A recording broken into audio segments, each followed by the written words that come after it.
अगर जिसका sign opposite हो उसके कोफिशिएंट को सेम कर लेते हैं।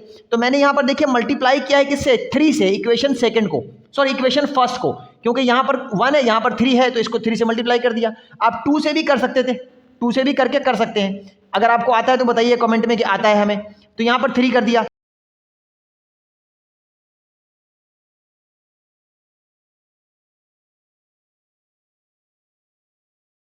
हेलो स्टूडेंट्स, इससे पहले हमने चैप्टर फर्स्ट चैप्टर सेकंड के क्वेश्चंस भी देखे थे विद फाइन कंसेप्ट, यानी रियल नंबर्स का हमने कंप्लीट कर लिया, उसके वेटेज भी हमने देख लिया था, उसके PYQs के क्वेश्चंस भी देख लिए थे, और क्वेश्चन सेकंड के भी हमने कॉन्सेप्ट्स भी देखे थे और किस तरह के क्वेश्चंस पूछे जाते हैं। अक्सर बच्चे अल्फा बीटा वाले में लैग करते हैं, उस तरह के क्वेश्चंस भी हमने देख लिए थे।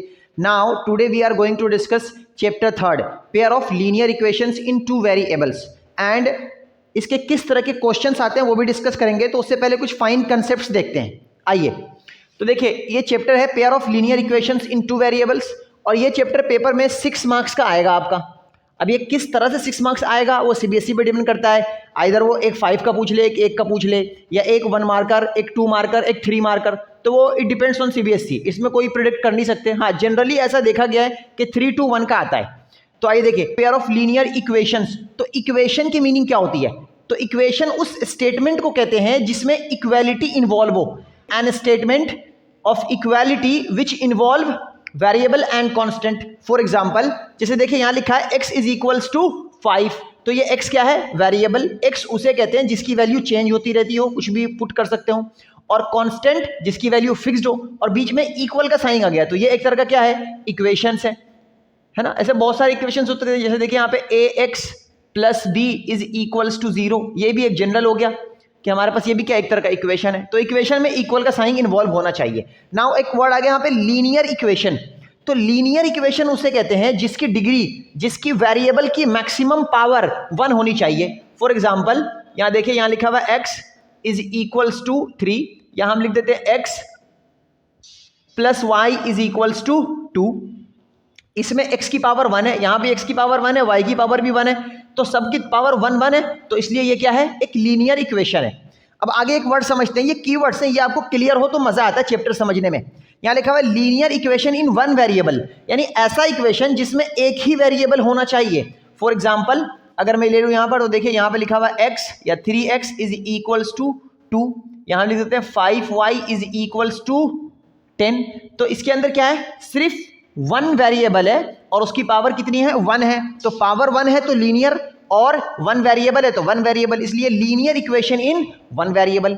उसी तरह यहाँ पे हम बात कर रहे हैं लीनियर इक्वेशन इन 2 वेरिएबल। देखिए अब हमारा चैप्टर यही कह रहा है, लीनियर इक्वेशन इन 2 वेरिएबल्स। तो लीनियर इक्वेशन इन 2 वेरिएबल उसे कहते हैं जिसमें वेरिएबल की पावर तो 1 हो, लेकिन वेरिएबल उसके अंदर 2 इन्वॉल्व हो। जैसे देखिए इसका जनरल फॉर्म यही है, ये है जनरल फॉर्म इसका, कि इसके अंदर एक वेरिएबल x है, एक वेरिएबल y है, और उसकी पावर क्या है? 1 है। तो इस तरह के इक्वेशंस को हम बोलते हैं। अगर मैं लिखूं यहाँ पर, तो देखिए यहाँ लिखा मैंने 3x plus 2y is equals to 6, ये एक एग्जाम्पल है किसका? लीनियर इक्वेशन इन 2 वेरिएबल्स का। उसी तरह अब हम बात करते हैं, अब टॉपिक में हम आ रहे हैं, कॉन्सेप्ट ध्यान से सुनिएगा। यहाँ पे कह रहे हैं कि the graph of linear equation is straight line, यानी अगर हम इसका ग्राफ ड्रॉ करें तो ये ऑलवेज एक स्ट्रेट लाइन देगा। अभी हम ड्रॉ करेंगे फर्दर, हमने यहाँ पे बना रखा है देखिए। और एक बात और ध्यान से सुनिएगा कि जो वैल्यूज आएगी वेरिएबल की, different values, the value of variables satisfying the equation is called solution. ये जो वर्ड है ना सॉल्यूशन, अब जैसे आपने पढ़ा होगा पॉलिनोमियल में हम जीरोस कहते हैं, क्वाड्रेटिक इक्वेशन में हम उसको रूट्स कहते हैं, और यहाँ पे क्या कह रहे हैं? सॉल्यूशन कह रहे हैं, जो एक्स वाई की वैल्यू इक्वेशन को सेटिस्फाई करेगी।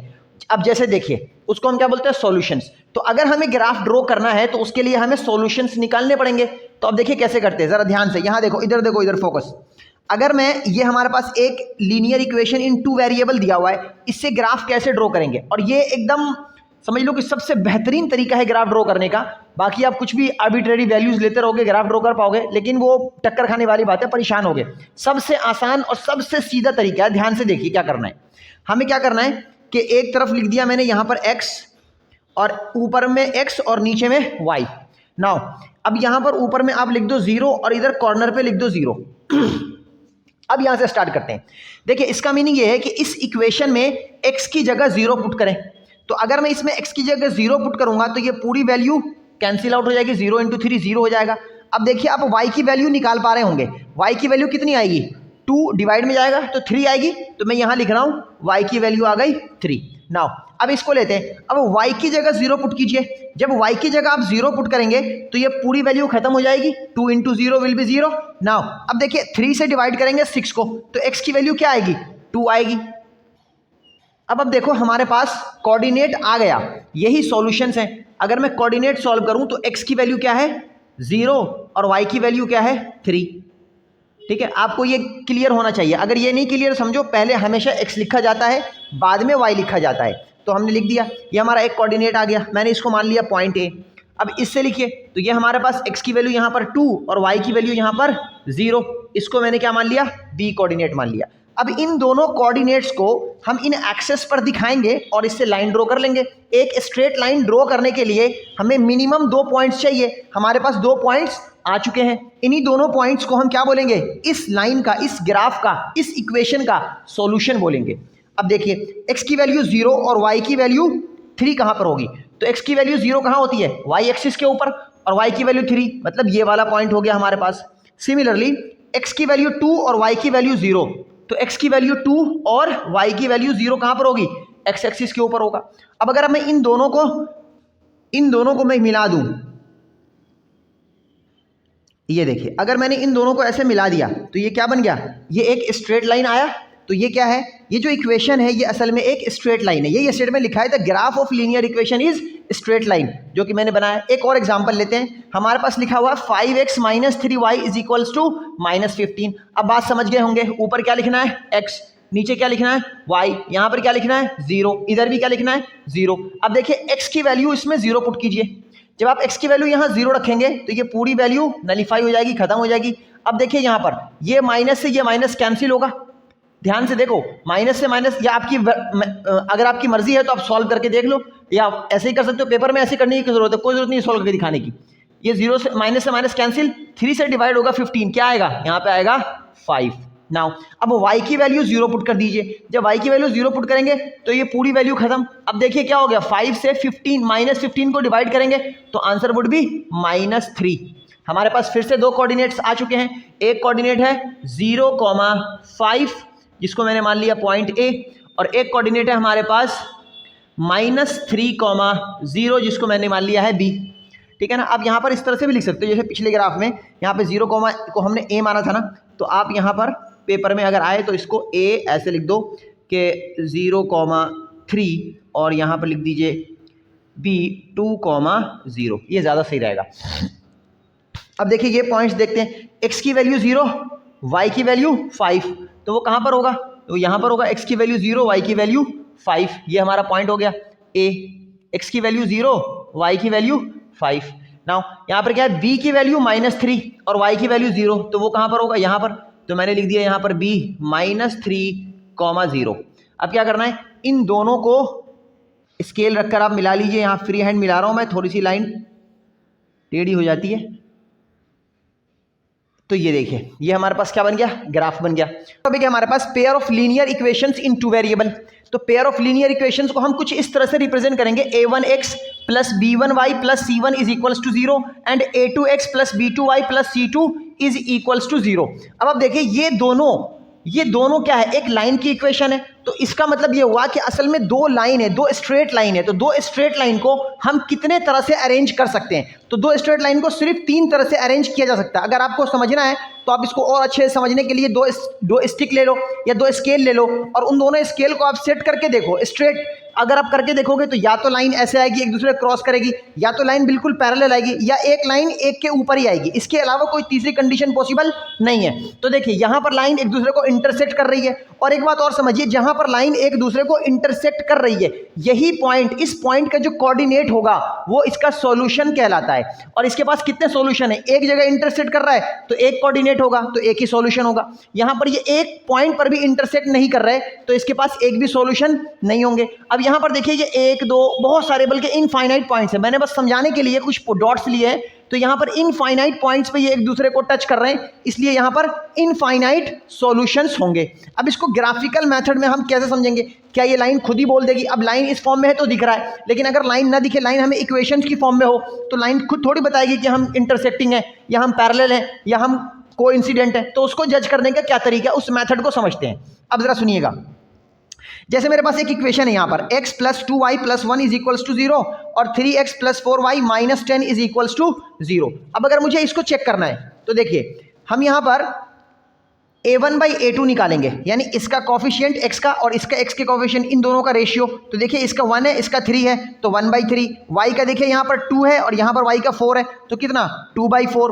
और इसकी अभी सबसे पहले यही चेक करिए, a1 बाई a2 और b1 बाई b2। अब अगर चेक कीजिए a1 बाई a2 और b1 बाई b2 अगर इक्वल नहीं है तो वो लाइन इंटरसेक्टिंग होगी। फर्स्ट क्लियर कि अगर इंटरसेक्टिंग है तो इन दोनों के कॉफिशिएंट्स का रेशियो इक्वल नहीं होगा। इन केस अगर ये इक्वल बन गया तो आगे चलेंगे। अब देखिए, अगर a1 बाई a2 और b1 बाई b2 इक्वल आ गया, a1 बाई a2 जैसे 2/2 3/3 हमने एक इक्वेशन लिया, इक्वल आ गया, तो अब देखेंगे c1 बाई c2 कि c1 बाई c2 इक्वल है कि नहीं। अगर c1 बाई c2 इक्वल नहीं है तो वो लाइन पैरेलल होगी। पहला देखेंगे सिर्फ फर्स्ट स्टेप इक्वल है कि नहीं, अगर नहीं है तो इंटरसेक्टिंग। अगर इक्वल हो गया तो सेकंड स्टेप पर जाएंगे कि वो इक्वल है कि नहीं। अगर वो इक्वल नहीं है तो पैरेलल, और अगर वो भी इक्वल है तब वो लाइन कहलाएगी कोइंसिडेंट लाइन। तो अब इसको अब ध्यान से देखिए, यही बात जो मैं बता रहा हूँ यही लिखा हुआ है। यहाँ देखिए 2/4, यहाँ लिखा हुआ है 3/6, यहाँ -9/18। यहाँ देखिए a1 बाई a2, b1 और b2 ये कैसे इक्वल है? इन सबको सिंपलेस्ट फॉर्म में कीजिए, 1/2 ये भी आएगा, 1/2 ये भी आएगा, 1/2 ये भी आएगा, तो इसलिए इसका आंसर ये पूरा इक्वल हो जाएगा। अब ये लाइन इसको बोलेंगे कोइंसिडेंट, तो इंटरसेक्टिंग की कंडीशन ये रही, पैरेलल की कंडीशन ये रही, और कोइंसिडेंट लाइन इसे बोलते हैं जो एक दूसरे के ऊपर ही आ रहा हो। नाउ अब समझिए इसकी actual algebraic interpretation, algebraic meaning क्या बनती है। तो मैंने बताया था कि एक जगह इंटरसेक्ट कर रहा है, इसलिए हम इसको बोलेंगे एग्जैक्टली वन सॉल्यूशन या यूनिक सॉल्यूशन बोलेंगे। इसके बारे में बोलेंगे कहीं पर भी इंटरसेक्ट नहीं हो रहा, इसको बोलेंगे नो सॉल्यूशन। और अगर कोइंसिडेंट लाइन है तो इसकी मीनिंग है इनफाइनाइट मेनी सॉल्यूशन। अब एक बात और समझिएगा, एक वर्ड है कंसिस्टेंट और एक वर्ड है इनकंसिस्टेंट। कंसिस्टेंट उसे बोलते हैं जिसके पास एक भी सॉल्यूशन हो, कम से कम एक सॉल्यूशन होने चाहिए, तब तो उसे कंसिस्टेंट लाइन बोलेंगे। अगर एक भी सॉल्यूशन नहीं है तो इनकंसिस्टेंट। अब बात समझ गए होंगे। देखिए इसको क्या बोलेंगे, एक सॉल्यूशन है तो कंसिस्टेंट, इसको इनकंसिस्टेंट और इसको कंसिस्टेंट। तो इसलिए सिर्फ नो सॉल्यूशन वाला ही क्या होता है, इनकंसिस्टेंट होता है। यानी कि ये वाला अकेला क्या कहलाएगा, ये वाला होगा सिर्फ इनकंसिस्टेंट, इनकंसिस्टेंट। बाकी ये भी क्या होगा, ये भी होगा कंसिस्टेंट, और ये भी क्या होगा, ये भी होगा कंसिस्टेंट। ठीक है, कई बार बोलता है कि कंसिस्टेंट इनकंसिस्टेंट, तो हमें याद क्या रखना है, इन ग्राफ में हमें दो चीजें समझनी थी कि लाइन तीन तरह से हो सकता है, या तो इंटरसेक्टिंग, या तो पैरेलल, या तो कोइंसिडेंट। इसी को यूनिक सॉल्यूशन बोलते हैं, और इसको पैरेलल को हम क्या बोलते हैं, नो सॉल्यूशन, और इसको इनफाइनाइट मेनी सॉल्यूशन। इसकी कंडीशन क्या है कि a1 by a2 not equal to b1 by b2। इसकी कंडीशन क्या है, a1 by a2 equal to b1 by b2 but not equal to c1 by c2। और इसकी कंडीशन क्या है कि सभी equal, a1 by a2 equal to b1 by b2 और b1 by b2 equal to c1 by c2। अब आइए, अब हम कर रहे हैं अलजेब्रिक मेथड। तो बेटा अलजेब्रिक मेथड हमारे सिलेबस में दो है, इससे पहले एक और था, अभी तो सब्स्टिट्यूशन और एलिमिनेशन ही है, इससे पहले क्रॉस मल्टीप्लिकेशन भी था, तो अभी वो नहीं है। तो सिर्फ दो मेथड है, बहुत ही ईजी है, देख लीजिए। आई होप ये सबको आता भी होगा, बट मैंने ऐड कर दिया, इतनी सी थ्योरी छोड़ने का क्या फायदा। तो देखिए वो भी डाल दिया। तो सब्स्टिट्यूशन मेथड क्या है, जब हमारे पास दो लाइन दिया होगा, दो लाइन की इक्वेशन दी होगी, तो क्या करना है, किसी एक इक्वेशन में से जिससे भी आपको आसान लगे उसमें से एक वेरिएबल की वैल्यू निकाल लो। जैसे देखिए सेकंड इक्वेशन हमें दिया हुआ था, हमने क्या करा, इस 2y को इस तरफ ट्रांसफर कर दिया और x की वैल्यू क्या बन गई, 3 माइनस 2y। इसको मैंने अज्यूम कर लिया ये इक्वेशन थर्ड है। अब इस इक्वेशन थर्ड को हम क्या कर रहे हैं, पुट कर रहे हैं इक्वेशन फर्स्ट के अंदर x की वैल्यू में। तो putting the value of x in equation first. अब देखिए इक्वेशन फर्स्ट में मैं x की जगह इसको पुट करूंगा, तो यहाँ देखिए ये वैल्यू ब्लैक से है, यहाँ देखिए 7x लिखा हुआ था। अब मैंने x की जगह पर x नहीं लिख करके ये पूरी वैल्यू डाल दी है ना। और जब आप इसको सॉल्व करोगे, जब आप इसको सॉल्व करोगे देखो ये आएगा 21, ये आएगा -14y, और ये पहले से 15y इसके साथ था ही, और यहाँ पे 23। जब इसको सिंप्लीफाई करेंगे तो आपको y की, यहाँ पर देखो -14, यहाँ +15 है, तो y आएगा, और इस 21 को यहाँ ट्रांसफर कर दिया, तो यहाँ से क्या बन गया, y इज टू 23 - 21 यानी कि 2। तो y की वैल्यू आ गई। अब इस y की वैल्यू को हम क्या करेंगे, देखिए now putting the value of y is equal to 2 in equation third. अब इसी इक्वेशन में पुट कर रहे हैं, पहले हमने x की वैल्यू निकाली, फर्स्ट में पुट किया, वहां से y की वैल्यू आई, अब उसको इसमें पुट करेंगे। जब इसमें पुट करेंगे यानी कि सब्स्टिट्यूट कर रहे हैं बेसिकली वैल्यू। तो देखिए यहाँ y की जगह हमें 2 रखना है, तो यहाँ 2 रखा। अब 2 की वैल्यू सॉल्व करें तो x की वैल्यू आ गई। तो बहुत ही सिंपल है, आप एक वैल्यू निकालो, दूसरे इक्वेशन में डालो, वहां से जो वैल्यू आई है फिर उसको जिसमें दिल चाहे आप उसमें डाल दो, आपका आंसर आ जाएगा। उसी तरह आप देखिए सेकंड मेथड है हमारे पास एलिमिनेशन। एलिमिनेशन मेथड क्या है कि दो वैल्यूज दी है, इसमें थोड़ा सा एक दो चीज ध्यान से सुन लेना। अगर आता नहीं है तो, आता है तो ठीक है, आप आगे स्किप भी कर सकते हैं, आगे आप चल सकते हैं। यहाँ पे x plus Y is equals to 5 है, और यहाँ पे 2x minus 3y is equals to 5 है। तो अब देखो हमें क्या देखना है, सबसे पहले ये देखना है कि x का या y का किसी भी एक वेरिएबल का कॉफिशिएंट सेम होना चाहिए, फर्स्ट थिंग। सेकंड, अगर ये दोनों साइन अपोजिट है, जैसे प्लस माइनस है, तब क्या देखना है कि हम उस वाले का सेम कर लें जिसमें क्या हो, साइन अपोजिट हो। उससे आसानी ये होगी, ऐड करना पड़ेगा, वरना क्या होता है कि माइनस करने में साइन चेंज करना पड़ता है तो दिक्कत आती है बाद में, कॉम्प्लेक्स, थोड़ा सा कॉम्प्लेक्स है, वरना है वो भी इजी। तो उसमें क्या करना है हमें कि अगर जिसका साइन अपोजिट हो उसके कोफिशिएंट को सेम कर लेते हैं। तो मैंने यहाँ पर देखिए मल्टीप्लाई किया है किससे, 3 से, इक्वेशन सेकंड को, सॉरी इक्वेशन फर्स्ट को, क्योंकि यहाँ पर 1 है, यहाँ पर 3 है, तो इसको 3 से मल्टीप्लाई कर दिया। आप 2 से भी कर सकते थे, 2 से भी करके कर सकते हैं, अगर आपको आता है तो बताइए कमेंट में कि आता है हमें। तो यहाँ पर 3 कर दिया। अब देखिए 3 से मल्टीप्लाई करने पर 3x plus 3y is equals to 15 बनेगा। अब इस इक्वेशन को और इक्वेशन इसको, सेकंड को और थर्ड को, इसको हमने थर्ड मान लिया। जब इन दोनों को हमने ऐड करा, इन दोनों को ऐड क्यों किया, क्योंकि साइन अपोजिट है। अगर साइन सेम होता तो फिर सब्सट्रैक्ट करते।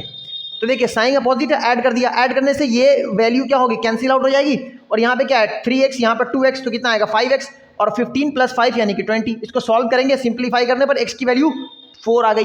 अब जो ये x की वैल्यू 4 आई है, अब इसमें आपका जिसमें दिल चाह रहा है उसमें पुट कर दो, आइदर फर्स्ट और इन सेकंड।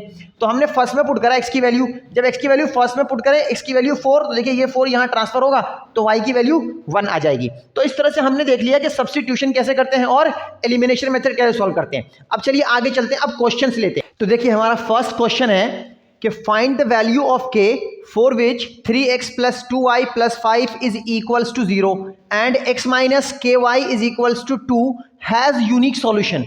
हमारे पास दो इक्वेशंस दे रखी है और इसने बोला है कि k की वैल्यू पता करो अगर दोनों के पास यूनिक सॉल्यूशन है। बहुत इजी क्वेश्चन है। तो देखिए हमने पहला इक्वेशन लिख लिया, यहाँ दूसरा इक्वेशन लिख लिया और दूसरा इक्वेशन को सिंप्लीफाई कर लिया। आप इसका ध्यान रखो, यहाँ पर इसकी ज़रूरत नहीं है, बट यहाँ से आदत होनी चाहिए आपकी कि सी हमेशा आप इक्वेशन के अंदर लेकर आओ। राइट साइड में सिर्फ और सिर्फ 0 छोड़ना है, सब अंदर लेकर आओ। देखो इस 2 को अंदर लेकर आए, अगर ये पैरेलल वाली कंडीशन होती है ना तो यहाँ पर गलती के चांसेस हो जाते हैं बच्चों के, तो इसको ध्यान रखिएगा। 2 को अंदर लेकर आए, यहाँ पे देखिए a1 हमने लिख लिया, b1 लिख लिया, c लिखा भी नहीं क्योंकि यूनिक सॉल्यूशन बोल दिया है तो c की जरूरत नहीं पड़ेगी, तो इसलिए c लिखने की जरूरत नहीं है। अब देखिए for unique solution a1/a2 not equal to b1/b2, ये बात हम जानते हैं पहले से। अब a1 की वैल्यू कितनी है 3 और a2 की वैल्यू 1, तो a1/a2 3/1 और b1 की वैल्यू कितनी है 2 और b2 की -k, तो इसलिए हमने यहाँ पे लगा देना है -k। नाउ अब जब मैं इसको सॉल्व करूंगा तो ये आंसर आएगा -3k इज इक्वल्स टू 2, यानी कि k is not equal to -2/3। बहुत इजी है। नेक्स्ट देखिए if ax plus b y is equals to c and lm plus m y plus n is equals to 0 has unique solution. यहाँ पर भी unique solution है, कह रहा है find the relation between coefficients. Coefficients यानी a B और lm के बीच का हमें कॉफिशिएंट निकालना है। तो हमें क्या करना है, दोनों इक्वेशन लिख लिया और a1 b1 c1 a2 b2 c2 की वैल्यू यहाँ पर डाल दी। हालांकि c की वैल्यू का कोई यूज नहीं है, आपकी मर्जी है, लिख भी सकते हैं हम, तो इसलिए मैंने इसमें लिखा नहीं है, इसमें लिख के दिखा दिया है। अब देखिए for unique solution a1/a2 not equal to b1/b2, तो अब देखिए a1 की वैल्यू कितनी है a और a2 की वैल्यू कितनी है l, तो a/l, और b1 की वैल्यू कितनी है b और b2 की वैल्यू कितनी है m, तो b/m। अब इसको क्रॉस मल्टीप्लाई करो, देखो am is not equal to lb, ये हमारा आंसर आ गया। am is not equal to lb, ये आपको ऑप्शन में मिल सकता है। तो आइए अब चलते हैं नेक्स्ट क्वेश्चन पर। फाइंड के if 3x plus 2ky minus 2 and 2x plus 5y is equals to 1 are parallel। अब यहाँ पे -2 लिखा हुआ, इधर इज इक्वल्स टू 0 छूट गया होगा, तो यहाँ पर इक्वल टू 0 लगा देते हैं। अब ये दो हमारे पास इक्वेशन है, ये दोनों क्या है, पैरेलल है। तो सबसे पहला काम क्या करना है, आपको इक्वेशन लिखना है और इक्वेशन में मेक श्योर कि आपका कांस्टेंट लेफ्ट साइड में हो, ये लर्न कर लो। देखो कोई रूल नहीं है, लेकिन क्या होता है ना, एक तरफ रखेंगे तो गलती के चांसेस अवॉइड हो जाते हैं। तो इसलिए हमने क्या करा, कांस्टेंट को देखिए इधर लेफ्ट साइड में लेकर आए, यहाँ पर पहले से दिया हुआ था, यहाँ राइट में दिया हुआ था, तो उसको लेफ्ट में लेकर आए। अब यहाँ से a1 b1 और c1 निकाल लीजिए। a1 की वैल्यू 3, b1 की वैल्यू 2k और c1 की वैल्यू -2, और यहाँ से हम क्या लिखेंगे, A2 B2 और C2 की वैल्यू, A2 की वैल्यू 2, B2 की वैल्यू 5 और C2 की वैल्यू -1। नाउ अब क्या करना है, चूंकि लाइंस पैरेलल है तो हम इसलिए लिखेंगे A1/A2 equal to B1/B2 not equal to C1/C2। ये हमारे पास कंडीशन है। अब A1/A2 की और B1/B2 की वैल्यू पुट कर देखिए, A1 की वैल्यू 3 है, A2 की वैल्यू 2 है, तो 3/2। यहाँ पे क्या है 2k और यहाँ 2, तो 2k/5 और यहाँ पे कितना है -2 और यहाँ पे -1, तो -2 -1। अब देखिए इसका एक आंसर तो यहां से निकल जाएगा, इसको सॉल्व करने पर मल्टीप्लाई कीजिए, 5 3 जा 15 और 2 2 जा 4k, तो 4 कहाँ आएगा नीचे, तो एक आंसर तो ये हो गया इसका। और ज्यादातर सही चांसेस है कि यही आंसर होता है, लेकिन यहाँ पे पूछा ना फाइंड के, तो एक कंडीशन तो ये है, दूसरा कंडीशन अगर दो ऑप्शन दिए हों तो दूसरा कंडीशन इन दोनों को साथ लेकर चलने पर भी आएगा। एक कंडीशन यहां से आएगा, तो यहां से देखिए अगर इसको लेकर चलेंगे तो 2k/5 नॉट इक्वल टू -2/-1, तो यहां से देखिए इसको मल्टीप्लाई करो, तो ये -1 इंटू 2k, तो -2k और 5 इंटू -2 तो -10। सॉल्व करेंगे तो k is not equal to 5 and k is equal to 15/4। तो दोनों ऑप्शन में अगर आंसर हो दोनों लगाना, या एक करना हो तो सिर्फ, अगर एक हो तो सिर्फ ये आंसर होगा। नेक्स्ट देखिए, for what value of p the system of equation 2x plus py is equals to 8 and x plus y is equals to 6 are inconsistent। अब देखिए पीछे बात की थी, इनकंसिस्टेंट उसे कहते हैं ऐसा जिसके पास एक भी सॉल्यूशन ना हो, और एक भी सॉल्यूशन ना हो इसका मतलब वो एक दूसरे को टच नहीं करता, कट नहीं करता, इंटरसेक्ट नहीं करता। अब वो कंडीशन किसकी होती है, पैरेलल की। तो देखिए सबसे पहला काम हमें इक्वेशन लिखना है, इक्वेशन लिख के मेक श्योर कि कांस्टेंट को लेफ्ट में लेकर आइए, ठीक है। उसके बाद हमने क्या करा, a1 b1 c1 निकाल लिया, यहाँ से देखो 2 है, यहाँ p है, यहाँ -8 है, a2 b2 और c2 इक्वेशन से निकाल लेंगे, 1 1 और -6 आ गया। चूंकि इनकंसिस्टेंट बोला है तो इनकंसिस्टेंट बोले तब भी या पैरेलल बोले तब भी दोनों की मीनिंग सेम है, क्योंकि इनकंसिस्टेंट होता ही कौन है, वही जो पैरेलल वाला। तो a1/a2 equal to b1/b2 not equal to c1/c2। a1/a2 की वैल्यू डाल दिया यहाँ से, देखिए 2/1 और ये क्या p/1। एक तो यहीं से सॉल्व कर लो आप, तो क्या आएगा p इज इक्वल टू 2 आएगा। लेकिन अगर इसको भी सॉल्व करें फर्दर, नॉट इक्वल टू वाला भी कंडीशन अगर दिया हो तो p is not equal to 8/6, yes 8/6, या इसको सॉल्व कर लो तो आएगा 4/3। If 5k plus 7y is equals to 3 and 15x plus 21y is equals to k are coincident। Question ये है कि ये दो लाइंस आपस में क्या है, कोइंसिडेंट है। कोइंसिडेंट मींस इनफाइनाइट सॉल्यूशन वाली कंडीशन है। तो अगर हमने दोनों इक्वेशंस लिख ली, वही काम करना है, पहले दोनों इक्वेशंस लिखना है और मेक श्योर के कांस्टेंट को आप लेफ्ट साइड में लेकर आइए। उसके बाद a1 b1 c1 पहले इक्वेशन से, a2 b2 c2 दूसरे इक्वेशन से। देखिए यहाँ 5 7 -3 5 7 -3 15 21 -k 15 21 -k लिख लिया हमने। नाउ चूंकि ये कोइंसिडेंट है, इसका मतलब कौन सी कंडीशन आएगी, a1/a2 equal to b1/b2 and equal to c1/c2। तो ये सारी वैल्यूज हम यहाँ से पुट करेंगे। अब देखिए पुट करने के बाद आपको k की वैल्यू निकालनी है, तब आप इससे भी निकाल सकते हैं और इससे भी निकाल सकते हैं। मैंने दोनों कंडीशन यूज किया है, क्योंकि ये इसके इक्वल है, ये इसके इक्वल है, मतलब ये सब आपस में इक्वल है, तो इस वैल्यू को आप इसके इक्वल भी रख सकते हो डायरेक्ट। तो अभी मैंने क्या किया है, इसको और इसको आपस में इक्वेट कर दिया है। तो देखिए 5/15 इज इक्वल्स टू -3/-k। जब इसको आप सॉल्व करेंगे तो आपका आंसर क्या आ जाएगा, 5 1 5 5 3, यानी आंसर हो जाएगा k इज इक्वल्स टू 9। इस तरह से भी 9 आ रहा है। और अगर इसको इससे इक्वेट करेंगे तो देखिए माइनस से माइनस कैंसिल, 7 1 7 और 7 3 21, तो 3 3 9, यानी कि k इज इक्वल्स टू 9। तो आप जो सा दिल चाहे आपका यूज कीजिए, आंसर क्या आ रहा है, 9 आ रहा है। नेक्स्ट क्वेश्चन देखते हैं कि find a and b if 2x plus 3y is equals to 7 and 2ax plus ay is equals to 28 minus by have infinite solution. हमारे पास दो इक्वेशन दिया हुआ है और उसके अंदर a और b दो वेरिएबल है और उन दोनों की वैल्यू हमें पता करनी है। If these two lines have infinite solution, तो आंसर देखिए हमने क्या करा, पहला इक्वेशन लिखा, पहले इक्वेशंस में से a1 b1 और c1 हमने निकाल लिया। फिर दूसरे इक्वेशंस को सिंप्लीफाई किया, जरा इसको ध्यान से देखिए, यहाँ पे देखिए 2ax plus ay is equals to 28 minus by था, तो इस पूरे को हम लेफ्ट साइड में लेकर आएंगे तो 28 माइनस का होगा और by प्लस का हो जाएगा। उसके बाद 2ax, अब देखिए यहाँ पर y है और यहाँ पर भी y है, तो वाई वाई का 2 वेरिएबल आ रहा है, तो इसलिए हम क्या कर रहे हैं, वाई कॉमन ले रहे हैं और उसके बाद a प्लस बी यहां बचेगा। नाउ अब ये इक्वेशन बन चुका है स्टैंडर्ड फॉर्म में। तो अब यहां से देखिए a2 की वैल्यू क्या आएगी, 2a इक्वेशन से, और b2 की वैल्यू क्या आएगी, a प्लस बी, और c2 की वैल्यू क्या आएगी, -28। तो हमारे पास a2, b2 और c2, a1, b1 और c1 की वैल्यूज आ चुकी है। चूंकि इसके पास इनफाइनाइट सॉल्यूशन है तो हम यहाँ पर a1 by a2, b1 by b2 और c1 by c2 की वैल्यूज पुट कर देंगे। अब देखिए जब इसको हम पुट कर रहे हैं तो अब यहाँ पर थोड़ा सा और एक चीज लगाना है कि हम इन दोनों को जब साथ लेके चल रहे हैं, देखिए 2 by 2a and 3 by a plus b, जब इसको साथ लेकर चलेंगे, इन दोनों इक्वेशन को सॉल्व करेंगे तो हमारे पास सॉल्व करने पर देखिए यहाँ 2 से मल्टीप्लाई करेंगे ये 2a 2b हो जाएगा, यहाँ 3 से करेंगे तो ये 6a हो जाएगा। इस 2a को इधर ट्रांसफर करने पर हमारे पास कितना बच रहा है, 4a, यानी 2b is equals to 4a। अगर 2 से डिवाइड कर देंगे तो b is equals to 2a आ जाएगा। एक इक्वेशन बन गई हमारे पास। अभी वैल्यूज हमें ना a की पता है ना b की, इन दोनों के बीच का रिलेशन पता लग गया कि जितना भी a आएगा उसको अगर डबल कर दे तो b आ जाएगा। Now let's see. अब दूसरा देखिए हमने क्या करा है कि इसको इससे इक्वेट नहीं किया है, इसको भी इसी से इक्वेट किया है। इसको क्यों नहीं यूज किया, क्योंकि अगर इससे करते ना तो फिर एक और रिलेशन बन जाता, आंसर तो आता नहीं, हमें तो वैल्यू चाहिए। तो अब देखिए यहाँ पर 2 वेरिएबल है, यहाँ पर एक वेरिएबल है, तो हम उसको यूज करेंगे कि डायरेक्ट आंसर आए, a की या b की वैल्यू आए। तो चूंकि यहाँ पर a है तो इससे हमने क्या करता है, इस वाले को इससे इक्वेट करा है। अब इसको यूज नहीं कर रहे क्योंकि ये इसके इक्वल भी है, इसको इन दोनों को यूज कर लिया, अब इसी को इससे इक्वेट कर रहे हैं ताकि ये दोनों यूज करते तो फिर 2 वेरिएबल आता, इस वजह से हमने इसको यूज किया, ध्यान रखिएगा इसको।